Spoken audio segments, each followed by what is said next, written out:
الحمد لله نحمده ونستعينه ونستغفره ونؤمن به ونتوكل عليه ونعوذ بالله من شرور أنفسنا ومن سيئات أعمالنا من يهده الله فلا مضل له ومن يضلله فلا هادي له ونشهد أن لا إله إلا الله وحده لا شريك له ونشهد أن سيدنا ونبينا وشفيعنا وحبيبنا وسندنا وقائدنا وإمامنا محمدا عبده ورسوله أرسله الله إلى كافة للناس بشيرا ونذيرا وداعيا إلى الله بإذنه وسراجا منيرا صلى الله تعالى على خير خلقه محمد وآله وأصحابه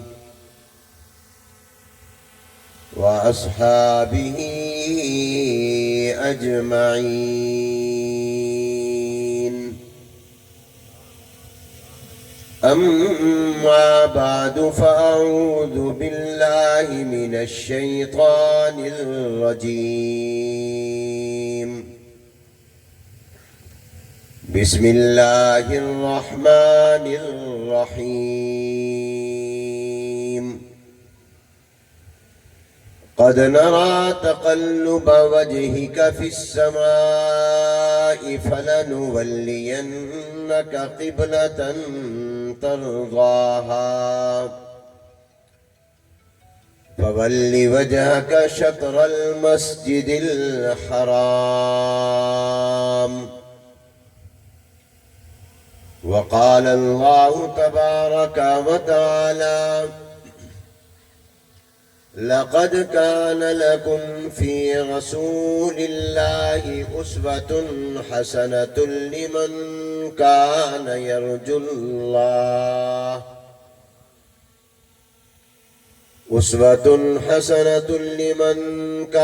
يرجو الله واليوم الآخر.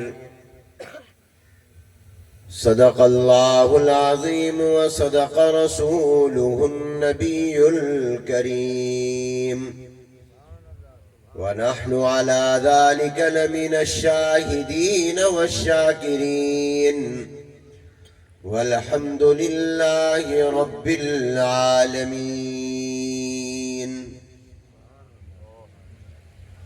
سب حضرات بلند آواز سے میرے ساتھ مل کر درود پاک ایک مرتبہ اس عقیدے، ارادے، نیت اور استحضار کے ساتھ پڑھ لیں کہ جو درود پاک ہم یہاں پڑھیں گے اسی وقت اللہ کے فرشتے مدینہ پاک میں گنبد خضرا کے مکین جناب نبی کریم صلی اللہ علیہ وآلہ وسلم کی خدمت میں ہمارا یہ درود پڑھا ہوا وہاں پہنچائیں گے.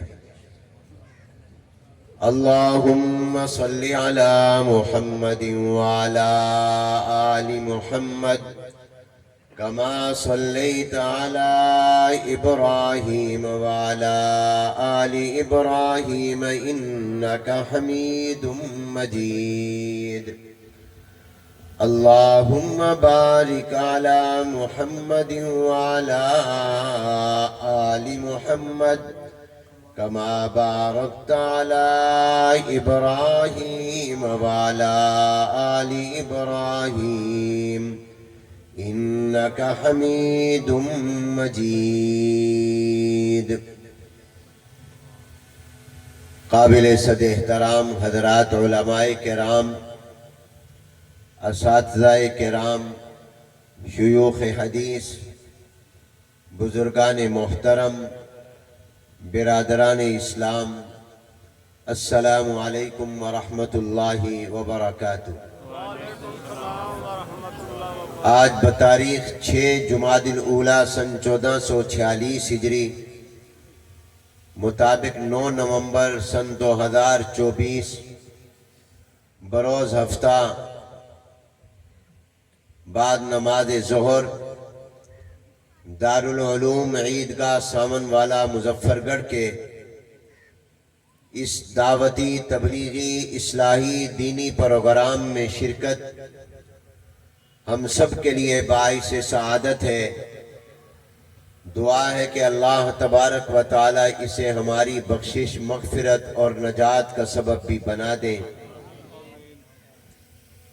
دل کی اتھاہ گہرائیوں سے شکر گزار ہوں اس دارالعلوم کے محتمم اور ذمہ دار مولانا عبد المہیمن صاحب، محترم نظر بلوچ مرحوم کے صاحبزادے حسنین خان صاحب اور ملک کے مشہور خطیب حضرت مولانا عبد الحنان صدیقی صاحب، جنہوں نے اس پروگرام میں شرکت کی مجھے دعوت دی اور اس سعادت میں شریک ہونے کا موقع بخشا۔ جیسا کہ بتایا گیا 2 دن پہلے اسی گزشتہ جمعرات کی شام حرمین شریفین عمرے کے مبارک سفر سے واپسی ملتان پاکستان ہوئی ہے، اور کچھ طبیعت بھی ناساز ہے۔ میری آواز سے بھی آپ کو اندازہ ہو رہا ہوگا۔ کئی مرتبہ یہ دل میں خیال آیا کہ میں معذرت کر دوں اور آج کے اس پروگرام میں شرکت نہ کروں۔ مجھے روکا بھی گیا کہ موسم بھی ٹھیک نہیں ہے، سموگ کی صورتحال ہے اور آپ کی طبیعت بھی ٹھیک نہیں ہے، تو میں نے اس کے باوجود یہ ارادہ کیا کہ میں ضرور اس پروگرام میں شریک ہوں گا، اس لیے کہ اس پروگرام میں شرکت میرے نزدیک عبادت کا درجہ رکھتی ہے، اور آپ حضرات کی توجہ اور دعا سے اللہ تعالی مجھے بھی اور تمام حضرات کو صحت اور تندرستی کی نعمت سے مالا مال فرمائیں گے۔ تو میں اس پروگرام کی اجر و ثواب کو حاصل کرنے اور آپ کی دعائیں لینے کی نیت سے حاضر ہوا ہوں۔ میرے اس حالیہ سفر میں بھی جو مکہ المکرمہ اور مدینہ طیبہ کا تقریباً 2 ہفتوں پر محیط تھا، ایک موضوع اور خیال بار بار آیا، اور میں نے اس موضوع کو 1-2 جگہ پر بیان بھی کیا۔ خیر المدارس میں ہر بدھ کو ہونے والی ہفتہ وار اصلاحی مجلس کے شرکاء سے بھی بذریعہ ٹیلی فون عرض کیا، اور دل میں یہ آیا کہ اس موضوع میں آپ کو بھی شریک کروں اور مختصر وقت میں جو باتیں عرض کروں وہ اسی موضوع پر عرض کروں۔ میری گفتگو لمبی نہیں ہوگی، نماز عصر بھی ہمیں ادا کرنی ہے، اگرچہ اس کے وقت میں ابھی گنجائش ہے، لیکن اگر توجہ سے دل کے کانوں سے دماغ کو حاضر کر کے دین کی کوئی ایک بات بھی انسان سن لے اور سمجھ لے تو وہ اس کی زندگی کے بدلنے کے لیے کافی ہوتی ہے۔ دین کی بات کوئی لمبی چوڑی تقریر کی محتاج نہیں ہے، بعض اوقات ایک بات بھی انسان کے دل کی دنیا بدل دیتی ہے۔ تو میری گفتگو کا عنوان اپنے اس حالیہ سفر حرمین شریفین کی وجہ سے وہاں پر یہ دل میں بار بار خیال آتا رہا، تو اس لیے وہی موضوع آپ کی خدمت میں عرض کر رہا ہوں کہ اللہ نے مومنین کے لیے، اہل ایمان کے لیے، ہم مسلمانوں کے لیے دو قبلے بنائے ہیں۔ تو گفتگو کا عنوان ہے دو قبلے۔ ایک قبلہ مکہ المکرمہ میں ہے اور دوسرا قبلہ مدینہ منورہ میں ہے۔ جس کو سمجھ آئی ہے وہ سبحان اللہ کہتے ہیں، اور اللہ جو سبحان اللہ کہے ان کو مکہ بھی دکھا دے، ان کو مدینہ بھی دکھا دے۔ اللہ نے مومنین کے لیے، مسلمانوں کے لیے دو قبلے بنائے ہیں، ایک قبلہ مکہ المکرمہ میں اور ایک قبلہ مدینہ منورہ میں۔ مکہ المکرمہ میں جو قبلہ ہے اس کو بیت اللہ کہتے ہیں، اور مدینہ پاک میں جو قبلہ ہے اس کو محمد الرسول اللہ صلی اللہ علیہ وسلم کہتے ہیں۔ مکے کا قبلہ بیت اللہ، مدینے میں جو قبلہ ہے وہ محمد الرسول اللہ۔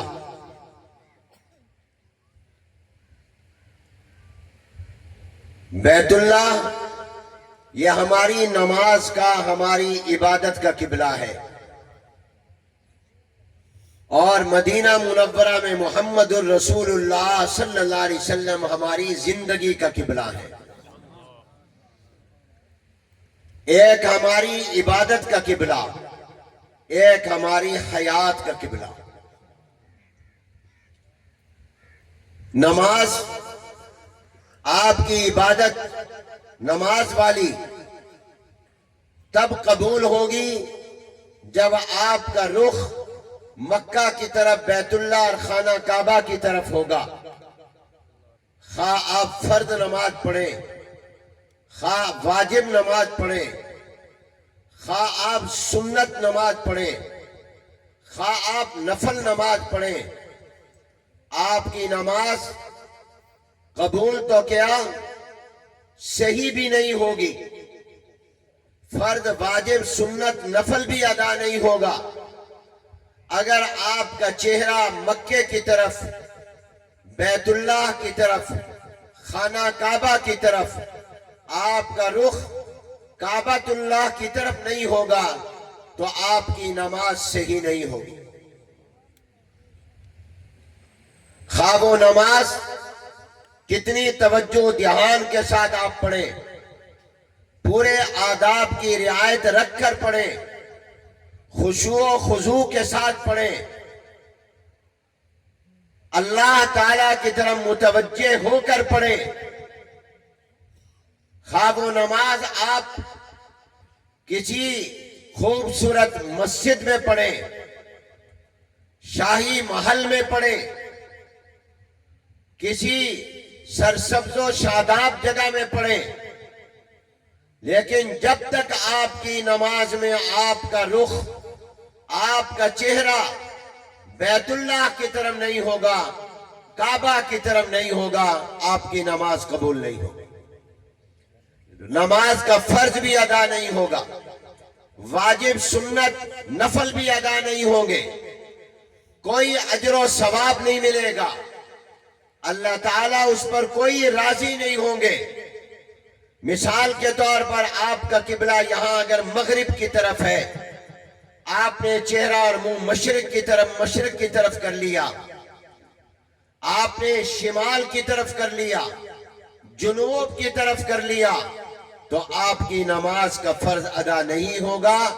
ہاں، اگر آپ کا چہرہ بیت اللہ اور خانہ کعبہ کی طرف ہوگا، ادھر رخ کر کے نماز پڑھیں گے تو آپ جنگل میں، آپ کھیت میں، آپ پہاڑ پر، آپ دریاؤں میں، سمندروں میں، فضا میں، ہوائی جہاز میں، اور آپ کسی کمرے میں، کچے مکان میں، کچی مسجد میں بھی اگر آپ نماز پڑھیں گے، مگر آپ کے نماز میں آپ کا رخ بیت اللہ اور خانہ کعبہ کی طرف، آپ کا منہ آپ کا چہرہ مکے کی طرف ہوگا تو آپ کا فرض بھی ادا ہو جائے گا، واجب بھی ادا ہوگا، سنت بھی ادا ہوگی، نفل بھی ادا ہوگا، یہ نماز قبول بھی ہو جائے گی۔ اس پر اللہ تعالیٰ اجر و ثواب بھی عطا کریں گے اور اپنی رضا کا سرٹیفکیٹ بھی عطا فرمائیں گے۔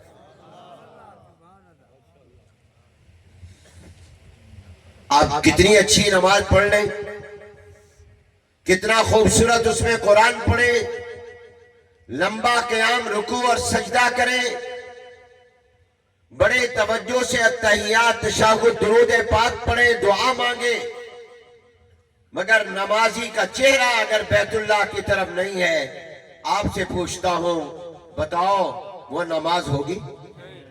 جو کہتے ہیں نماز نہیں ہوگی وہ ہاتھ ہلا کر کہے کہ نماز بولو نہیں ہو۔ کیوں نہیں ہوگی؟ چہرہ قبلے کی طرف کرنا ضروری ہے۔ جیسے نمازی کا بدن پاک ہونا، کپڑے پاک ہونا، جگہ پاک ہونا ضروری ہے۔ اگر کپڑے ناپاک نماز نہیں ہوگی، جگہ ناپاک نماز نہیں ہوگی، اور اگر بدن ناپاک نماز نہیں ہوگی۔ اسی طرح پر یاد رکھیں یہ تمام چیزیں پاک بھی ہوں، کپڑا پاک، جگہ پاک، بدن پاک، لیکن نمازی کا چہرہ مکے کی طرف بیت اللہ کی طرف نہیں ہے، قبلے کی طرف اس کا رخ نہیں ہے، نماز نہیں ہوگی۔ نماز میں قبلے کی طرف ہونا چہرے کا ضروری ہے۔ ہمارے خیر المدارس کی جو پرانی مسجد تھی اس کی بنیادیں بھر دی گئی، پیسہ خرچ ہو گیا، اب اوپر دیواریں اٹھانی تھی۔ حالانکہ بنیادوں میں خیال رکھا گیا تھا کہ بنیاد قبلے والی دیوار بیت اللہ کی طرف ہو، لیکن بعد میں جب بنیادیں بھرنے کے بعد دیکھا گیا تو اس کی بنیادیں تھوڑی سی خانہ کعبہ اور بیت اللہ سے ہٹی ہوئی تھی، بالکل سیدھا قبلہ نہیں تھا۔ تو میرے جد امجد استاد العلماء حضرت مولانا خیر محمد صاحب جلندری رحمۃ اللہ نے فرمایا یہ بنیاد توڑ دو۔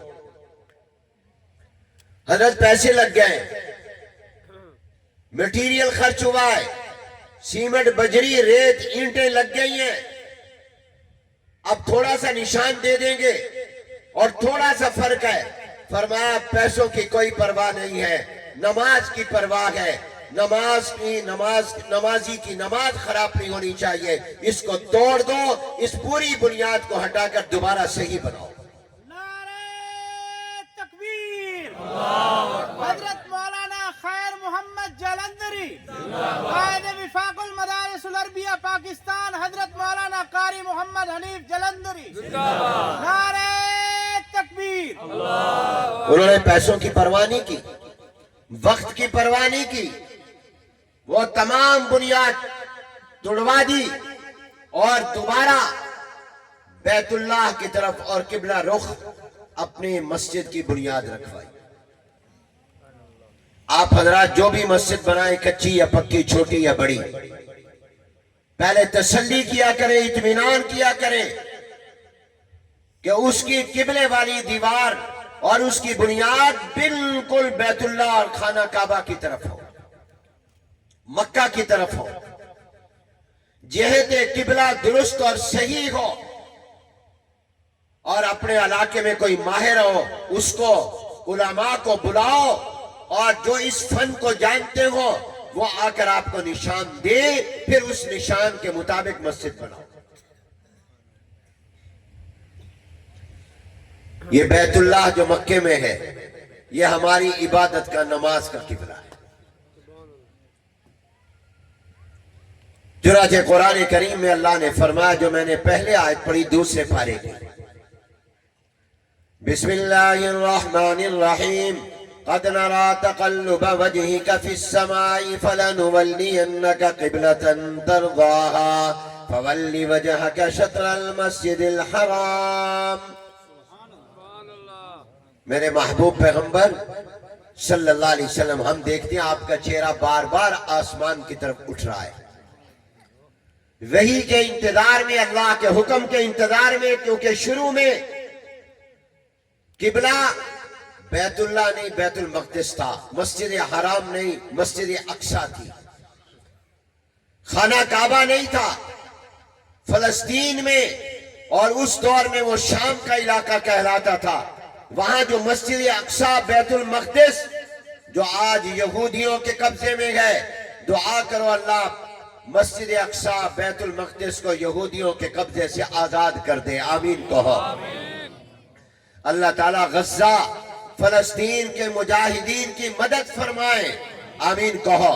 اے اللہ ان کی شہادتوں قربانیوں کو قبول فرما، اور بیت المقدس کو آزاد کر دیجئے، اور مسجد اقصی کو آزاد کر دیجئے، اور جس طرح آپ نے ہمیں خانہ کعبہ میں بیت اللہ میں نماز پڑھنے کی توفیق اور سعادتیں دی ہیں، ہم سب کو بیت المقدس میں اور مسجد اقصی میں جا کر بھی نماز پڑھنے کی توفیق عطا فرما۔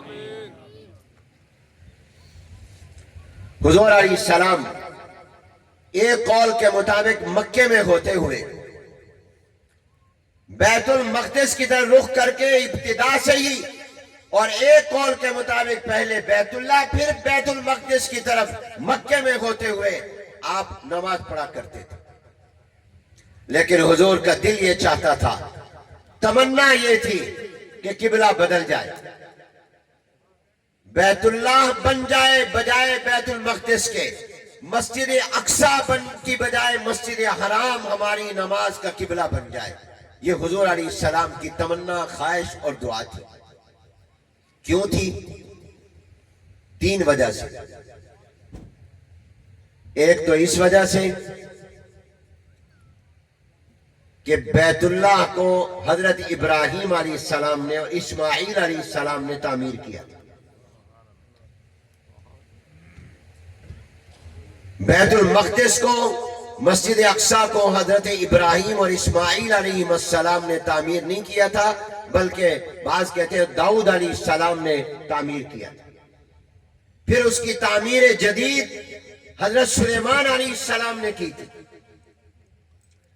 اور حضور اکرم صلی اللہ علیہ وآلہ وسلم ابراہیم علیہ السلام کی اور اسماعیل علیہ السلام کی اولاد میں سے، اور حضور اکرم صلی اللہ علیہ وسلم کا دین ملت ابراہیمی پر آپ کی شریعت میں بہت سے احکام وہ ہیں جو ابراہیم علیہ السلام کی شریعت میں تھے۔ اس لیے حضور کی تمنا یہ تھی کہ ہمارا قبلہ وہ بن جائے جو ہمارے جد اعلیٰ ابراہیم اور اسماعیل علیہ السلام نے بنایا۔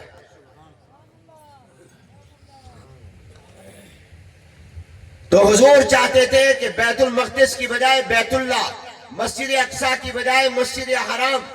ایک تو اس وجہ سے کہ اس کو بنانے والے کون تھے؟ ابراہیم اسماعیل علیہ السلام اور حضور اکرم صلی اللہ علیہ وسلم ان کی اولاد میں سے۔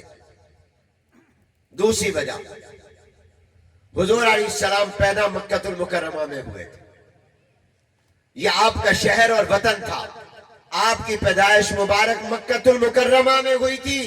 اس لیے حضور علیہ السلام کی تمنا تھی کہ میرے پیدائش کے شہر میں جو اللہ کی عبادت کا مرکز ہے یہ ہمارا قبلہ بن جائے۔ اور تیسری وجہ حضور کی خواہش کی یہ تھی کہ سب سے پہلے کائنات میں اللہ نے بیت اللہ کو بنایا، پھر دنیا کو بنایا ہے، تو جو سب سے پہلے گھر بنا ہے وہ ہماری عبادت کا قبلہ بن جائے۔ قرآن کریم میں اللہ نے فرمایا، بسم اللہ الرحمن الرحیم، ان اول بیت وضع للناس للذی ببکۃ مبارکا وہدی للعالمین۔ سب سے پہلا گھر جو بنا ہے دنیا میں زمین پر وہ بیت اللہ اور خانہ کعبہ بنا، اس لیے حضور چاہتے تھے یہ ہمارا قبلہ بن جائے۔ اللہ نے حضور علیہ السلام کی تمنا پوری کی، حضور کی خواہش پوری کر دی، حکم بھیج دیا کہ تم اپنی نمازوں میں بیت المقدس اور مسجد اقصی کی بجائے بیت اللہ اور خانہ کعبہ کی طرف رخ کر لو، اپنا چہرہ ادھر پھیر لو۔ یہ حکم مدینہ پاک میں جا کر آیا، لیکن ذرا میرے دوستو توجہ کرنا، اللہ نے الفاظ کیا فرمائے، سبحان اللہ۔ خاص طور پر اہل علم اس پر غور کرے کہ اللہ نے قبلہ بدلا تو اللہ یوں فرما دیتے ہم نے قبلہ بدل دیا، مسجد اقصی کی بجائے مسجد حرام کی طرف منہ کر لو، بیت المقدس کی بجائے بیت اللہ کی طرف کر لو، خانہ کعبہ کی طرف کر لو، مگر اللہ نے صرف یہ لفظ نہیں فرمائے۔ ذرا توجہ کرنا قرآن میں اللہ نے کیا لفظ اتارے، سبحان اللہ۔ بسم اللہ الرحمن الرحیم، قد نرى تقلب وجهك في السماء فلنولينك قبلة۔ میرے محبوب ہم نے دیکھا آپ کا چہرہ بار بار آسمان کی طرف اٹھتا ہے کہ ابھی حکم آیا، ابھی حکم آیا، وہی آ جائے کہ قبلہ تبدیل ہو رہا ہے۔ میرے محبوب پیغمبر ہم نے آپ کے چہرے کو اٹھنے کو، آپ کی بے چینی، بے قراری اور اضطراب کو دیکھا ہے۔ ہم قبلہ بدل رہے ہیں، لیکن اللہ نے یوں نہیں کہا فَلَنُوَلِّيَنَّكَ الْقِبْلَةَ فَلَنُوَلِّيَنَّكَ الْكَعْبَةَ فَلَنُوَلِّيَنَّكَ الْمَسْجِدَ الْحَرَامِ۔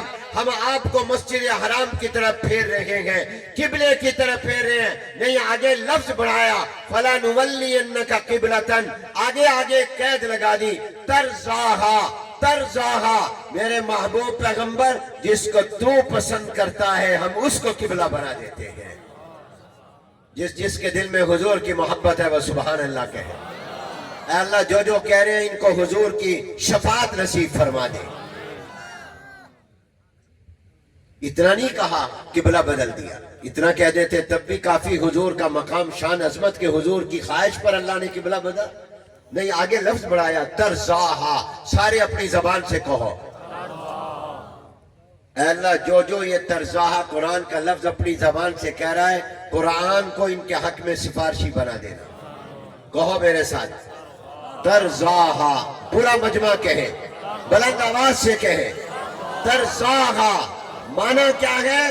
میرے محبوب عبادت تو میری ہوگی، نماز تو میری ہوگی، کھڑا تو میرے سامنے ہوگا، رکوع تو نمازی مجھے کرے گا، سجدہ تو مجھے کرے گا، التحیات تو میری پڑھے گا، التحیات للہ والصلوات کہے گا، لیکن میرے محبوب قبلہ تیری پسند کا ہوگا، عبادت میری ہوگی، قبلہ تیری پسند کا ہوگا، قبلہ آپ کی چاہت کا ہوگا۔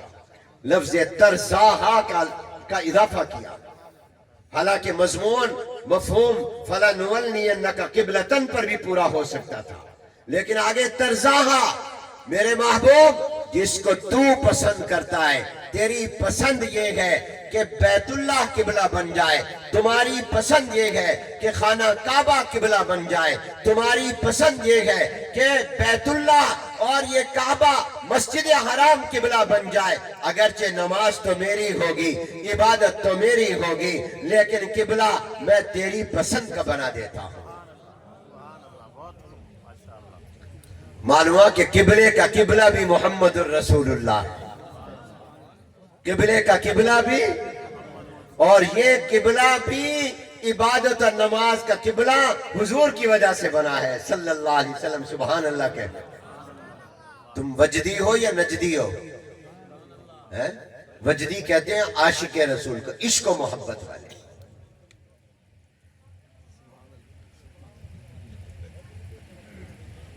تو میرے دوستو، یہاں میں ایک جملہ تمہیں کہتا ہوں، اگرچہ کوئی کہے گا یہ گاؤں ہے، دیہات ہے، سامن والا، یہ تو بیچارے دیہاتی لوگ ہیں، ان کو کیا، لیکن وہ بات اتنی پیاری آ گئی ہے، میں اب رہ نہیں سکتا، اور انشاءاللہ آسان لفظوں میں بتاؤں گا، آپ کو سمجھ بھی آ جائے گا۔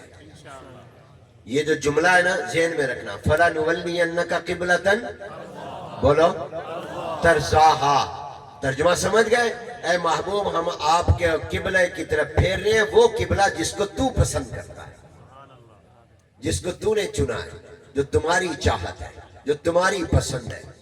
اب یہاں سنو، حکیم الاسلام حضرت مولانا قاری محمد طیب صاحب رحمۃ اللہ علیہ، جو دارالعلوم دیوبند کے محتمم تھے، قاسم العلوم والخیرات، حجت الاسلام حضرت مولانا محمد قاسم نانوتوی رحمۃ اللہ علیہ کے پوتے تھے، اور جب وہ بیان کرتے تھے تو ایسے لگتا تھا جیسے اللہ ان کے دل اور دماغ میں یہ مضامین اتار رہے ہیں، یہ اپنی طرف سے نہیں بول رہے، یہ الہامی باتیں کر رہے ہیں۔ انہوں نے فَلَنُوَلِّيَنَّكَ قِبْلَةً تَرْضَاهَا کی روشنی میں ایک ایسا جملہ فرمایا ہے جو سونے کے پانی سے لکھنے کے قابل ہے۔ جو آب زر سونے کا پانی مل جائے تو اس سے لکھیں تو تب اس جملے کی قدر ہو سکے گی۔ جو دریا بکوزہ ہے کہ چند جملوں میں انہوں نے بہت بڑا مضمون بیان کر دیا۔ فَلَنُوَلِّيَنَّكَ قِبْلَةً تَرْضَاهَا، پہلے معنی ذہن میں رکھو کہ اللہ نے فرمایا وہ قبلہ بنا رہا ہوں میرے محبوب میرے محمد جو آپ کی پسند ہے۔ تو اس پر قاری صاحب نے جملہ بنایا، فرمایا اللہ کی شریعت پیغمبر کی طبیعت پر اترتی ہے۔ جس کو سمجھ آیا وہ سبحان اللہ کہے۔ یہ علماء اس کی لطافت اور گہرائی کو زیادہ سمجھیں گے۔ فرمایا اللہ کی شریعت اللہ تعالیٰ کی وحی، اللہ کا حکم آمنہ کے لال کی طبیعت پر اترتا ہے۔ کیا مطلب؟ کہ آمنہ کے لال کی طبیعت جو چاہتی ہے اللہ اس کو شریعت بنا دیتا ہے۔ سبحان اللہ۔ اللہ کی شریعت پیغمبر کی طبیعت پر نازل ہوتی ہے، پیغمبر کی طبیعت پر اترتی ہے۔ یہ ہے عاشق رسول۔ کہتے ہیں علماء دیوبند عشق رسول سے خالی ہیں، میں کہتا ہوں عشق رسول کا سبق اگر ملتا ہے تو ملتا ہی علماء دیوبند سے ہے۔ اس دور میں صحابہ کے بعد تابعین اور تبع تابعین کے بعد ہمارے اس دور میں حضور کے عشق و محبت کا سبق پڑھایا، سکھایا، بتایا، سمجھایا ہے تو علماء دیوبند نے سمجھایا ہے۔ یہ ہے سچے عاشق رسول۔ فرمایا اللہ کی شریعت حضور اکرم صلی اللہ علیہ وسلم کی طبیعت پر اترتی ہے، یعنی حضور کا مزاج، حضور کی طبیعت جو پسند کرتی ہے اللہ اس کو بولو۔ میں اب چند مثالوں سے آپ کو بات سمجھا دوں تاکہ آسان۔ حضور صلی اللہ علیہ وسلم سے پہلے لوگ کھانا کھاتے تھے کہ نہیں کھاتے تھے؟ یا بھوک ہڑتال تھی؟ بولو، کھاتے تھے نا، کھانا کھاتے تھے نا۔ یہ کھانا طبیعت کا تقاضا ہے، بھوک لگتی ہے انسان کھاتا ہے، یہ عادت ہے، یہ مزاج ہے۔ مگر جب میرے محبوب پیغمبر نے کھانا کھایا اور اس طرح کھایا کہ بسم اللہ پڑھ کر کھانا کھایا، دائیں ہاتھ سے کھایا، اپنے سامنے سے کھایا، بیٹھ کر کھایا، یہ پیغمبر کا مزاج تھا کہ بسم اللہ پہلے پڑھوں پھر کھانا کھاؤں، ہاتھوں کو پہلے دھوؤں پھر کھانا کھاؤں، اور بائیں ہاتھ سے کھانا نہ کھاؤں، دائیں ہاتھ سے کھانا کھاؤں، کھڑے ہو کر نہیں بیٹھ کر کھانا کھاؤں۔ یہ میرے نبی کا مزاج تھا، یہ میرے محمد صلی اللہ علیہ وسلم کی طبیعت کا تقاضا تھا کہ بائیں ہاتھ سے نہیں کھانا، دائیں سے کھانا ہے، بسم اللہ پڑھ کر کھانا ہے، کھڑے ہو کر نہیں بیٹھ کر کھانا ہے، ہاتھوں کو دھو کر کھانا ہے۔ تو جب یہ میرے پیغمبر کی طبیعت تھی، اللہ نے فرمایا میرے محبوب جس کو تو پسند کر رہا ہے ہم قیامت تک کے لیے اس کو سنت بنا دیں گے، جو بھی تیرے طریقے پر کھائے گا وہ کھانا عادت نہیں عبادت بن جائے گا، وہ دنیا نہیں وہ دین بن جائے گا، وہ طبیعت نہیں وہ شریعت بن جائے گا۔ اللہ نے میرے پیغمبر کی طبیعت کو شریعت اور سنت بنا دیا۔ دائیں ہاتھ سے پانی پیا، دودھ پیا، حلال پینے کی چیزیں پی، بیٹھ کر 3 سانسوں میں بسم اللہ پڑھ کر اللہ نے اس کو شریعت بنا دیا، سنت بنا دیا۔ وقت نہیں کہ میں اس کی تفصیلات میں جاؤں، تو قاری طیب صاحب اللہ علیہ فرماتے ہیں شریعت کہو اپنی زبان سے، شریعت حضور علیہ السلام کی طبیعت پر اترتی ہے۔ میرے نبی جو چاہتا ہے اللہ اس کو شریعت بنا دیا۔ حضور مسجد میں گئے، دایاں پاؤں پہلے رکھا، بایاں بعد میں، یہ حضور کی طبیعت تھی، اللہ نے سنت بنا دی۔ بیت الخلا لیٹرین ٹائلٹ میں گئے قضاء حاجت کے لیے، بایاں پاؤں پہلے رکھا، دایاں بعد میں رکھا، اللہ نے سنت بنا دیا۔ مسجد سے نکلے، بایاں پہلے نکالا، دایاں بعد میں نکالا، اللہ نے سنت بنا دیا۔ آپ بیت الخلا سے نکلے، دایاں پاؤں پہلے نکالا،